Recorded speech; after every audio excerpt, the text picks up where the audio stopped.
Hi friends, అందరూ బాగున్నారా? So ఈరోజు మనం వచ్చింది పిండి మిషన్ దగ్గరికి. సో మా ఇంట్లో రొట్టె పిండి అయిపోయింది. ఇండియా నుంచి లాస్ట్ టైం వచ్చినప్పుడు నేను ఇండియా నుంచి తెచ్చుకున్న రొట్టె పిండి ఒక 5 కిలోల దాకా. సో ఇక్కడ కూడా రాయచూరు జొన్నలు దొరుకుతాయి, మామూలుగా మన ఎర్ర జొన్నలు దొరుకుతాయి, సో పచ్చ జొన్నలు దొరుకుతాయి, అన్ని రకాల సజ్జలు, కొర్రలు, బీన్స్ అవన్నీ దొరుకుతాయండి.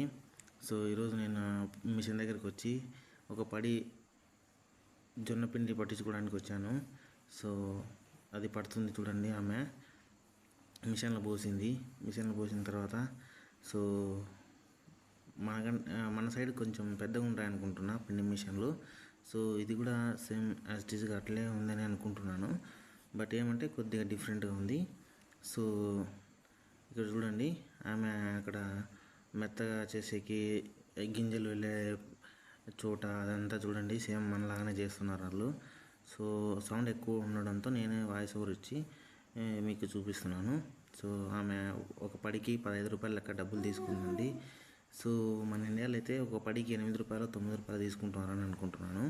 సో అట్లా పిండి గ్రైండ్ చేసేసి నీట్గా ఇచ్చేసిందండి. సో ముందు మొక్కజొన్న పిండి పట్టినట్టుంది, అందుకనేసి ఆమె కొద్దిగా నూకు వచ్చినట్టుంది, అది కింద పడేసింది. ఇది వాళ్ళ కోళ్ళకు, వాళ్ళ ఇంటి దగ్గర కోళ్ళు అన్నీ ఉన్నాయి, ఆ కోళ్ళకు ఉపయోగించుకుంటారు ఆ పిండిని, ముక్కలు అయిపోయిన పిండిని. సో అక్కడ పిండి పట్టించుకొని నేను మా ఇంటికి బయలుదేరాను. సో మా ఇంటికి దగ్గరలోనే ఉంది పిండి మిషను. సో అక్కడ ఎక్కువ పిండి పట్టించుకునేది జొన్న పిండి కంటే సో ఇది మొక్కజొన్న పిండిని ఎక్కువగా వీళ్ళు తింటారు.